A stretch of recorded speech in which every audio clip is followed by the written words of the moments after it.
Do you believe in the supernatural world and paranormal activities? Well, it doesn't matter if you do or don't, because the supernatural is just as real as the air you breathe. Did you know that the Ouija board got its name after being asked what it should be called? Upon being asked the questions, the board distinctly spelled out the letters O-U-I-J-A. The name itself is an ancient Egyptian word for good luck. Right now, you are about to hear two true stories from people who have used the Ouija board to contact spirits. The second story is so scary that I don't recommend that you watch it alone at home. Also, it's important that you stick to the end of this video because we'll be sharing some safety tips on how to use the Ouija board without any repercussions. These tips have worked for people, and if you follow them, they will work for you. I don't know why people always do the craziest things when they're teenagers. For me and a couple of my friends, our teenage years were the wildest phase of our lives, and there were many things I did as a teenager that I would never try again in my entire life. One of them is using a Ouija board. When I was 19 years old, a friend of mine, Jeremy, attended a house party where he and his friends played with a Ouija board. He claimed it was fun trying to contact spirits from other worlds, so he suggested that we buy a Ouija board and see if it actually works. As the crazy teenager that I was, hearing that it was possible to contact spirits and talk with them excited me. So without even thinking twice about the potential consequences, I indicated interest. To make things even more fun that night we were to play with the Ouija board, Jeremy hosted a get-together at his parents' house and invited some of our close friends to come over. If I'm not mistaken, there were 6 teenage boys and 4 girls in that room. The night started on a good note, just as we had anticipated. There was enough to drink and music to put us in the mood.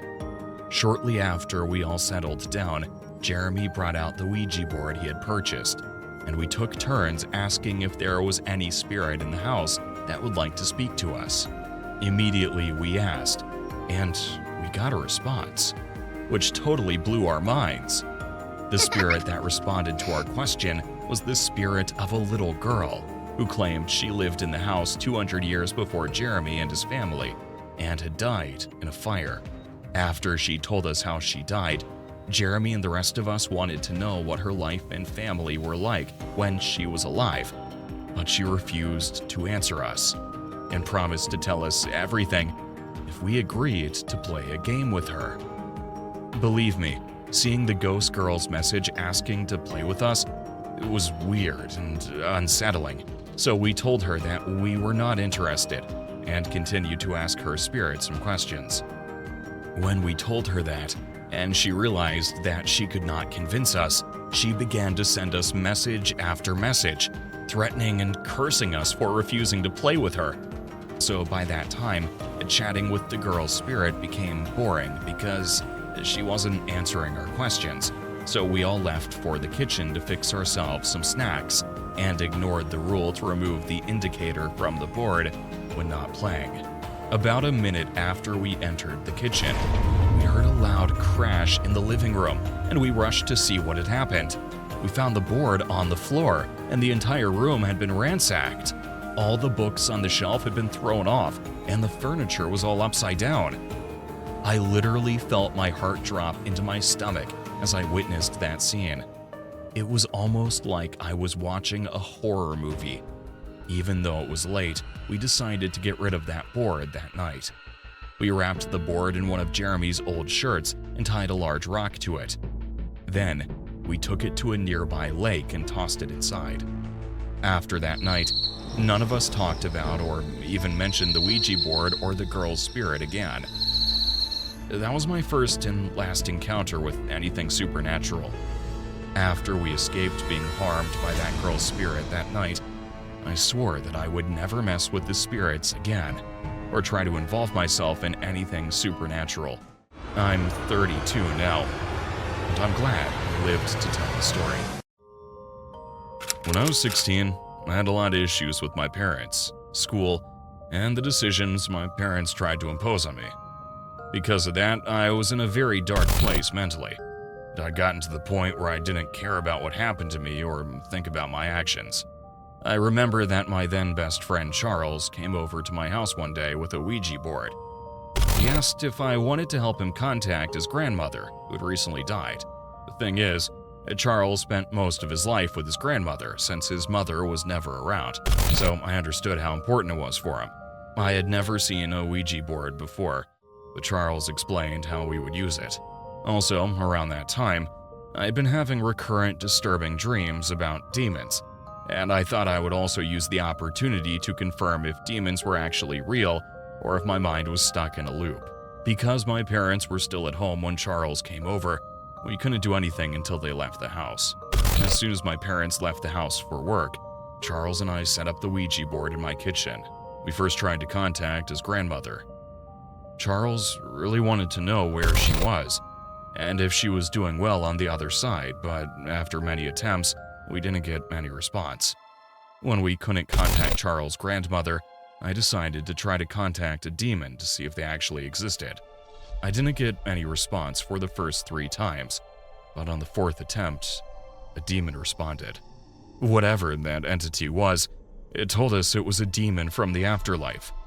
Upon hearing that, I tried to ask it what it felt like after people died, but the answers were boring and not really what I expected to hear. When I got tired of what the demon was saying, I tried to end talking with the demon. Honestly, I believed that I had ended the whole contacting a demon thing, but the next message was, "We know about all your dreams, and you'll be able to get rid of us easily." When I saw that, I ignored the message and tried to contact Charles' grandmother again, and immediately I did. We got a response. Charles was so thrilled that he had finally reached his grandmother, and he began to ask her all the questions he wanted to ask. I think 5 minutes into Charles asking some questions, we realized that it wasn't his grandmother we were talking to.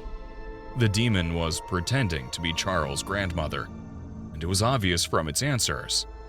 Immediately, Charles and I realized what was happening. The messages about my dream started coming again, and another message told me to start harming myself.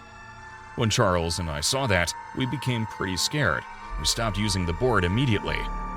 It was evident that the demon was trying to manipulate me into doing terrible things, and we didn't want that. To keep it out of sight, I locked the board in the attic and never used it again. Sometimes I wonder what would have happened if I hadn't stopped talking to the demon. Maybe I would have harmed myself. Now that I share my story, I'm glad I acted wisely, even though I was young, stupid, and so careless. Remember we mentioned at the beginning of this video that we would share safety tips for using the Ouija board? This is the moment you've been waiting for. Number 1. Do not use a Ouija board in a graveyard. This is not a joke at all. Countless people have done it and regretted it. Number 2. Ensure you clean the atmosphere first with sage before you use the board. Number 3. Be careful what you ask.